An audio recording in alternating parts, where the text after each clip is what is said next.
You know what? Let's speak about the king in the field. Let's talk king in the field. What is that from? Where's that from? Who decided that Elul, the king, is in the field? Also, what is even the idea of the king is in the field? What does that mean? Where is the king the rest of the year? And what happens on Elul, the field, the king is in the field? And what's the difference if he's in the field or in the palace? Like, is he still the king? You still have duties and obligations. I mean, what's the... Where is this from? Who decided it's Elul? Why not Tishrei, by the way? We're celebrating a whole month of the holidays. Why not Pesach? How was Elul before that? And what's the story of the king is in the field? So, let me tell you, you're not that far. It comes from Rabbi Shneor Zalman, the Baal Tanya, the Alter Rebbe. There is a book called Likutei Torah, Torah or Likutei Torah. Tens of thousands of lines, or hundreds of thousands of lines. Maybe I don't want to count so well. Tens of thousands of lines. It's 4 columns per page, basically. So, and it's tiny handwriting, and it's massive books of Maimarim of the Alter Rebbe. One Maimer is on Elul. Ani ledoidi vedoidi li. Rashi tevois. What does that mean? Ani, I, the woman says, because the whole Shir HaShirim is a woman speaking about the love of her lover, of her man, of her husband, of her fiancé, whatever it is. Ani, I am le dodi for my fiancé, the dodi and my fiancé, my beloved one, li to me. Okay. Earlier in the Shir HaShirim it says dodi li va'ani lo, my beloved to me and I am to him. What's the difference? So we know that the whole Shir HaShirim, is an example of is a parable of it's a love story between a man and a woman, but really it's the man is Hashem and the woman is Am Israel, Knesset Israel. Okay, so Dodi li va'ani lo is when my beloved came to me first and then I went to him. Ani le Dodi is when I go to him and he comes to me. Then what's the difference in the Hasidus terms? Milmala lemata or milmata lemala. From above to below, it comes down, like the Torah came down milmata lemala, or from below to above. Who initiates the relationship? The difference between Torah and Tefillah. Torah, Hashem gave the Torah. When you study Torah, you are passive to the information. The information is being imposed on you. Tefillah, you pray. You initiate the relationship. You are the one asking for something, and there will be a response. Is milmata and then lemala, from below to above. Okay. So Elul, ani le dodi v'dodi li, Rashi tevat Elul. Why? Because we come to Hashem, we do teshuvah, and then Hashem forgives and accepts our teshuvah. Dodi li v'ani lo is the month of Nisan. What happened on Nisan? Hashem came and took us out of Egypt first, and then we followed him in the desert. Okay. Now, what if the month of Elul is a month that I am to my beloved one and he is to me? So it's a great time of revelation. It's an amazing moment. If Hashem is revealing himself to us, it's an amazing moment. Known in Kabbalah as Zman is Chodesh Arachamim ve'Aslichot. The month of mercy and Slichot and forgiveness. Why? Because in this month shines openly the 13 attributes of mercy. Yud Gimel Midat HaRachamim. The 13 attributes of mercy are much higher level than the actual attribute of mercy, which is Chesed, Gvura, Tiferet. 13, they are she'einam chozrot rekam. They are never returned empty, meaning Hashem always responds when we call him through the Yud Gimel Midas HaRachamim. That's the idea of the Slichot. So that's the month of Elul is an intense revelation of the divine. If so, the Alter Rebbe asks in that Maimer, it should be Yom Tov. It should not be a mundane day. It should not be a Yom Chol. It should be at least like, it might be even greater than the Yom Tov. How come the entire month of Elul are regular weekdays and they're not Yom Tov? At least like Chol HaMoed. You're telling me that there's such a revelation of the king coming close to me, which translates into mercy, infinite mercy of Hashem towards us. And that is Ani ledoidi v'doidi lirashet evos Elul. Why is it not Yom Tov? That's the question that the Alter Rebbe asked. Is it a good question? It's a very good question.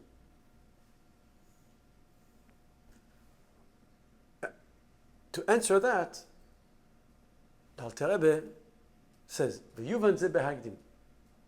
We'll understand this through introducing a mashal, an example, a parable. What's the example? And here he gives the example.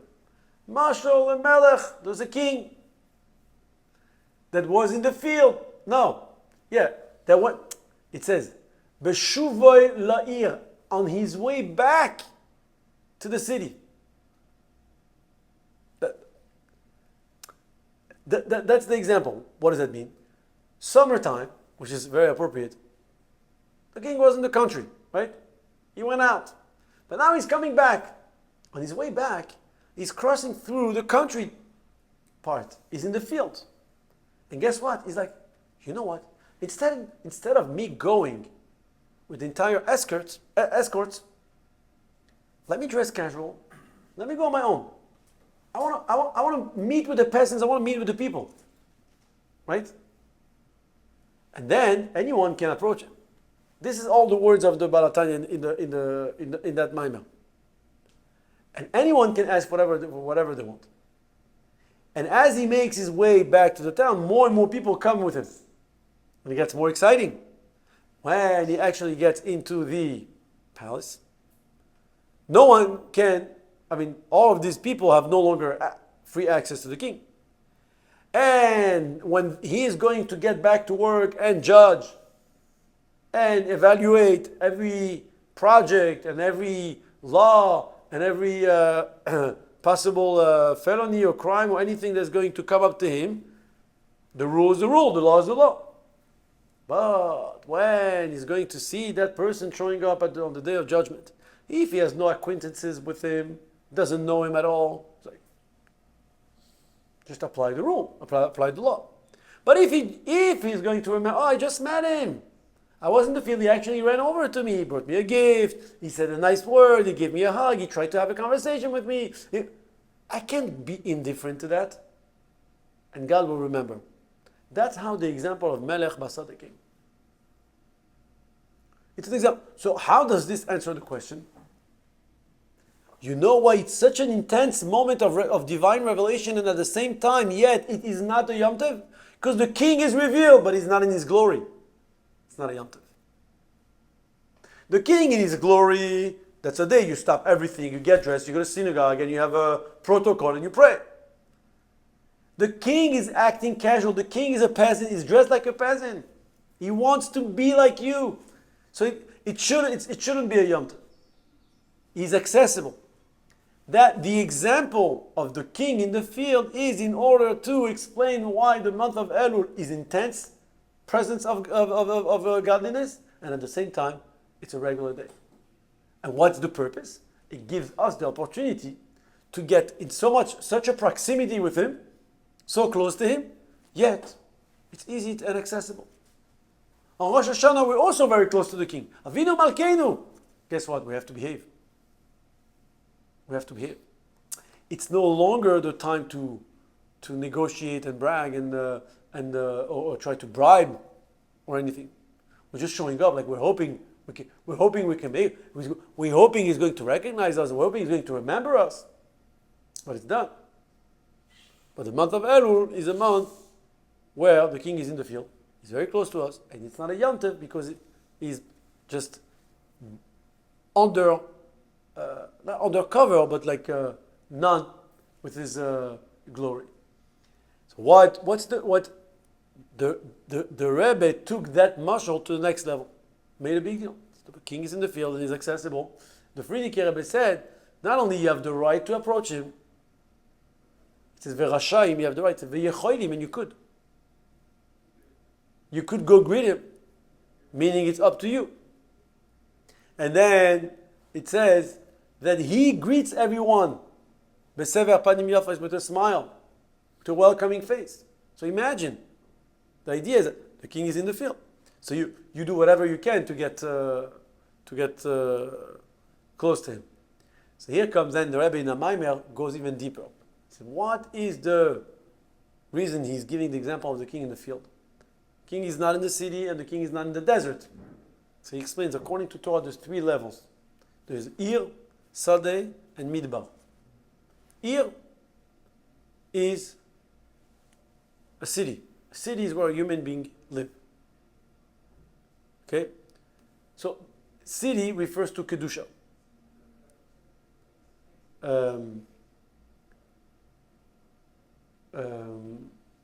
What's Tehillim 49?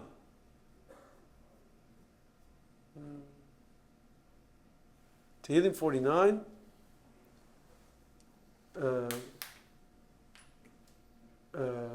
גדול בעיר לעינו. לנצח לבני קרח מזמור. גדול אדינוי ומהולל מאוד בעיר לעינו. בעיר הר קודשי סלע. נו.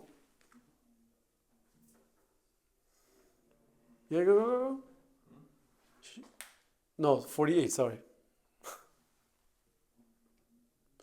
She was Godel Adonai Mahulal Me'od Be'ir Eloheinu Har Kodshei. God is great and praised.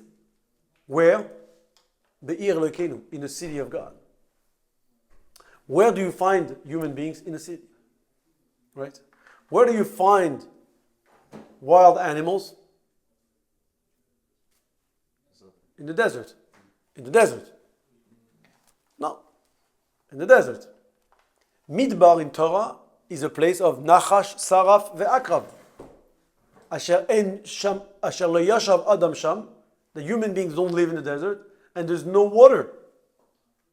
Can live there. So Ir, city, refers to Kedusha. This is a place where God can dwell. Consider that when we say Adam, man, we refer to God. A man lives in the city. God can dwell in the structured Kedusha. Okay? The Beis Hamikdash. That's the city. Where you make a holy place for him, God can dwell. Where can Hashem not dwell? In the desert. What's the desert? There's only wild animal. No discipline. Chaos. Chaos. So, where is the king? Usually, in the desert, in the field, or in the city? In the city. Occasionally, the king goes out of the city where? To the fields. Fields, humans live there, different type of humans. Less civilized. They're the peasants. They work in the field. But the king goes to the field. So, that's the beauty of the month of Elul. The king will not go to the desert to meet with people. Why? Because it's not a place for human beings. Someone who is in the desert, it means someone who is living a life of darkness, a life of opposite of Kedusha, has no chance to encounter and to meet with the king if he's staying where he is. But Hashem is going halfway. Hashem is from the city is going to the field. You have to go from the desert to the field and meet him there, halfway. Once you meet him there, that's Elul. And we had in today's Chumash the mitzvah, the halacha, the law regarding, God forbid, forcible rape. God forbid.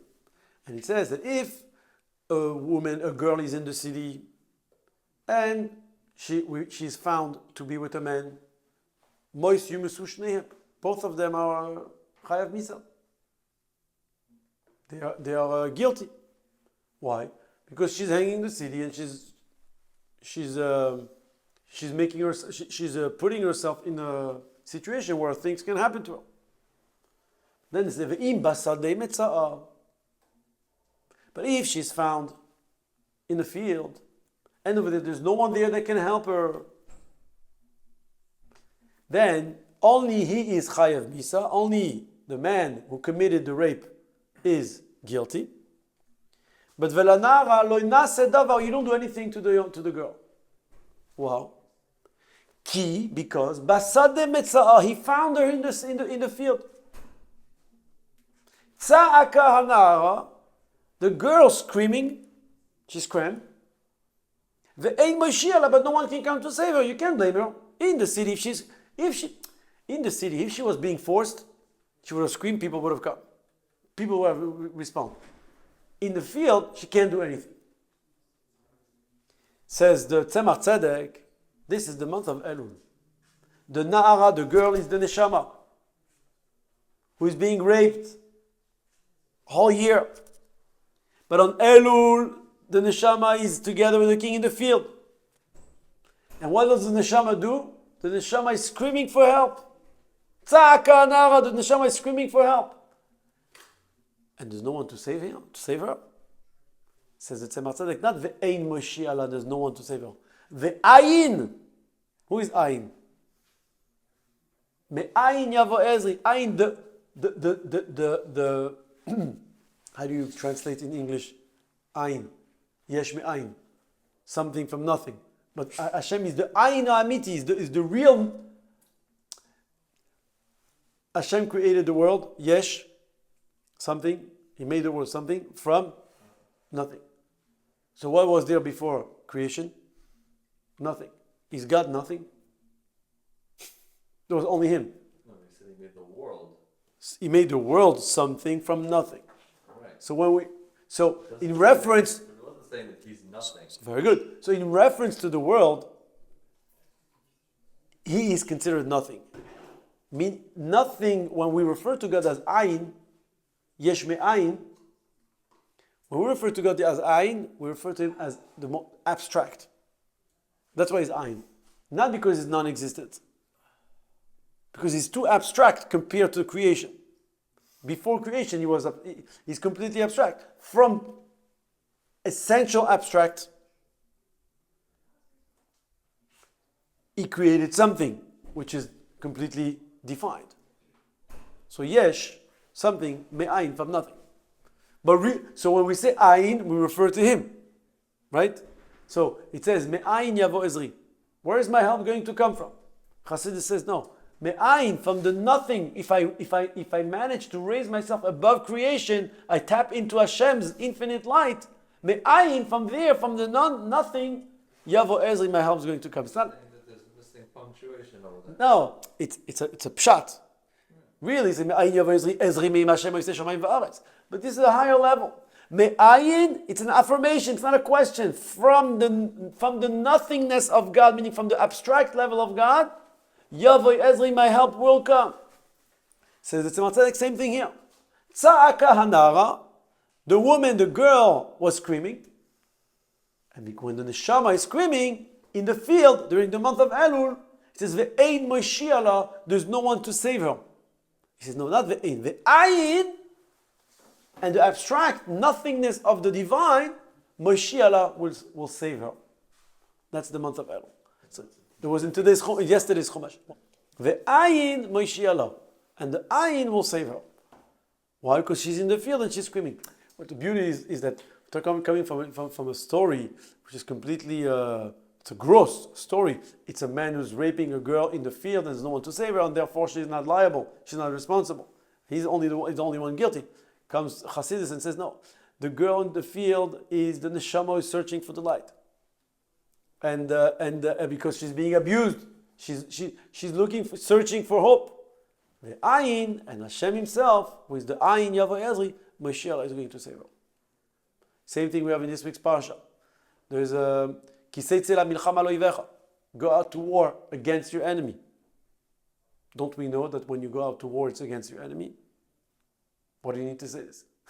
Kiseitze la milchama, because you have to be alo ivecha, on top of your enemy. Don't let him get on top. Don't even try to come face to face. L'chatchila ariber, on top. Above the enemy, stronger than the enemy. Remember that he's an enemy. Don't calibrate to his level. But then what happens? V'ra'isa bashivya eshes yefastoya. You see a beautiful woman in captivity. V'chashakta ba, you're going to want, desire her. V'ra'isa l'cha le'isha, and she'll be your wife. What are you supposed to do first? Torah says, you know what? I understand. It's wartime. And you have impulse and needs, and you're not living a normal life. Dibra Torah keneged Yetzer Hara. Torah is addressing the Yetzer Hara of the person. I know that if I'm not going to let you do it, you're going to do it anyways. So Rashi says. This week's parsha, by the way, these are all things that you can use for Dvar Torah if your mommy asks, someone wants to hear Dvar Torah on the parsha. Just kidding. So he says, but one condition. The reason you want her because she was very attractive, and you get distracted from war. And I tolerate, I allow you as a warrior, as a fighter. I understand that you're far away from your home, from your wife and everything. I understand. You can't just do what every soldier does during war. You come, eat, and leave. You want her, you have to bring her to your home. Okay? So officially, according to the text, the first one, you're allowed to do it right away, the first time, and then you have to keep her as your own spouse. Keep her as your own spouse. First, wait for 30 days, it says. Shave her hair, let her nail grow, and ubachta et avia vet ima yerachem, she needs to cry, her father and her mother, for a month. And after that, tavo elea, you can come to her and you can sleep with her and marry her, and she's become your wife. Says the Arizal. War is our fight with the Yetzer Hara. It's our challenges of life. And you fight your life challenges, and suddenly you find that in the challenges, there is a beautiful woman in captivity. This is your soul. Your soul is pure, but it's captive by the Yetzer Hara. You desire it. When a person is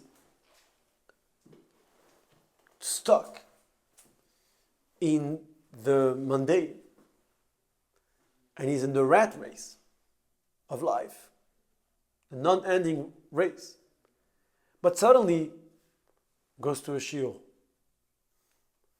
goes to a minyan, starts to learn something, to study something, starts to do more mitzvahs.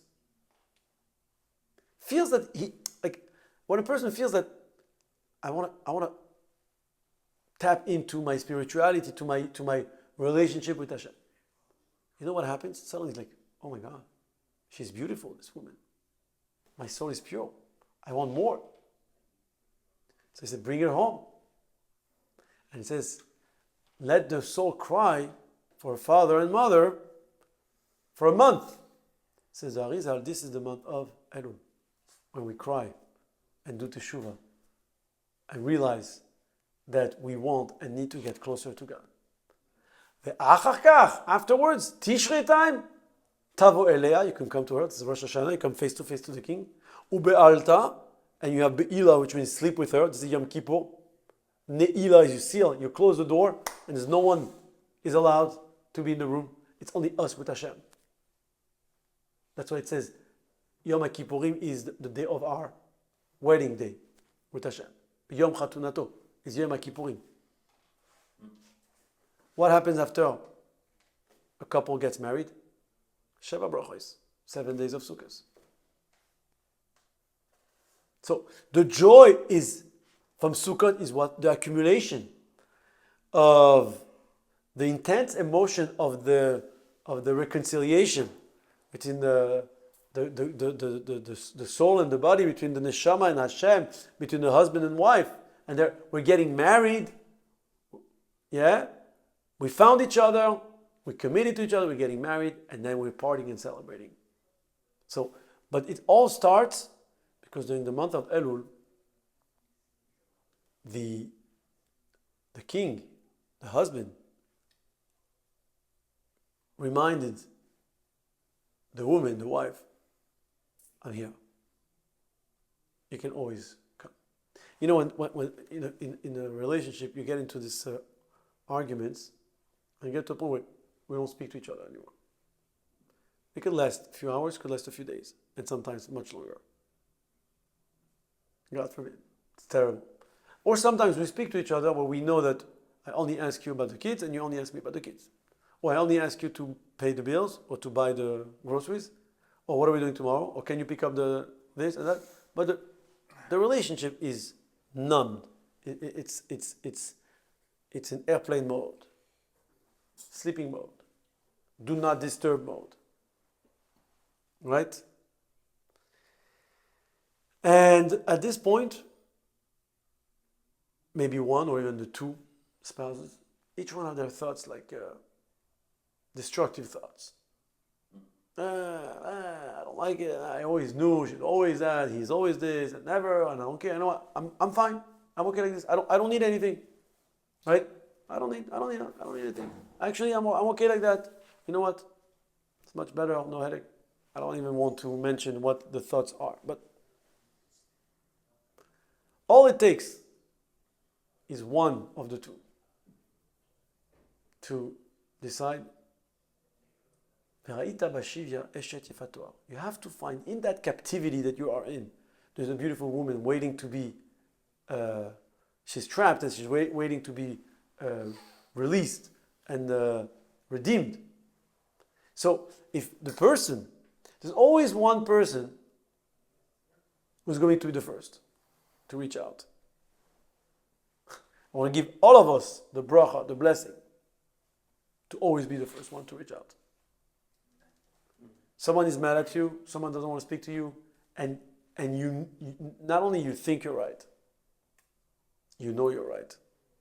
You know that person is wrong. Whether it's your spouse, your child, your sibling, your parent, or a friend or a partner, I think. Be the first one to reach out like, hey, can we speak? I don't want to talk to you. You think you could do whatever you want, and then you text me, can we speak? I don't like it, I'm not. Try again. Didn't work today? Try again tomorrow. You will never lose by reaching out. Never lose. And you will never win by quitting. It's famous Les Brown, I think his name is. Famous like preacher or coach, motivational speaker. He has one of his major talks. Blineder, I'll send it after one of his major talks. It's in the stadium I think in the 90s or in the 80s. And he's saying the story of him playing with his son, playing a game, and he's waiting to leave, and the son still wants to play. He's like, okay, I'm done, okay, yeah. And they're playing. And he says that his son says, it ain't over until I win. He said, if you quit, that's when you lose. If you're losing the game, but you're still playing, you're not losing. So Hashem is, what is Hashem showing us? I know you messed up. I know you did a lot of things. I know exactly what went on. And I'm coming to you. Melech Basad, I'm coming to you. What does that mean? Let's work on this. Let's move on. Let's start. Let's refresh. We're not going to dwell on this forever. You know what's the reason we're not allowed to do not to take revenge? What is the rational explanation why God told us not to take revenge? You know why? It says because otherwise there would be no end to revenge. Not in the bad way, meaning, oh, you didn't do that to me, I won't do that to you. If you don't speak to me, I don't speak to you. You scream at me, I scream at you. She started. Right? That's what kids say. He started. He did that to me first. If you behave midah keneged midah in the bad way, there's no end to the world. Someone hurt you, you're going to hurt him. So what? And then what? He's going to hurt you again. And so on. No. You need to disrupt, to break that cycle. And be the king of your life, be the melech basadi of your problems, and initiate reconciliation right now, even though you're not in the mood, even though you don't like it, even though you feel like a loser, even though you feel that you're giving in, give in. And then the magic happens. Hashem says that he will punish someone who writes or erases his name in vain. Right? It's one of the 10 Commandments. Yet, to reconcile husband and wife, a woman who's suspected to have cheated with her husband, like technically she's no longer allowed to be with her husband. In order to reconcile them, what Hashem says, write my name on the parchment, put it in the water, erased my name to give a chance to this woman to go back with her husband. So Hashem said, erase my name to reconcile and bring peace between husband and wife. We're not ready to erase a piece of our ego, a piece of our emotions. I don't want to feel like I'm giving in. I don't want to feel like I'm afraid. I don't want to feel, yes, I'm afraid to lose you. I am. Not interested. I'm not giving up on you. And that, again, whether it's your spouse or your child, or your friend, or your sibling, or your parent, or someone with whom you have this story. The reason we say Kriyat Shema Shalamita, what do we say? Ribono Shalom, Areni Mochel Lechol Mi Sheyichiz Ve'iknito Isi. I forgive. Why? Because Rabbi Yeshua ben Levi, I think, said in Gemara, I never went to bed, to sleep at night, with anger or a grudge, a resentment on any of my peers. I never went into my bed with it. Before I go to bed, I say, Ribono Shalom, Arini Mochel Lechol Mi Sheyichiz. Guess what? You have a better night. You sleep better. You wake up better. You move on. And part of believing in Hashem is like, it happened for a reason. Let's move on. Yosef HaTzadik got sold by his brothers and everything. And at the end of the day, they came down. They needed him. Like, let's do it. Let's move on. Let me take care of you. Let me help you. So the Chaim, the Melech is in the king is in the field. And let's try to interact and encounter him and meet with him as much as we can. And bring that light to other people as well. L'chaim.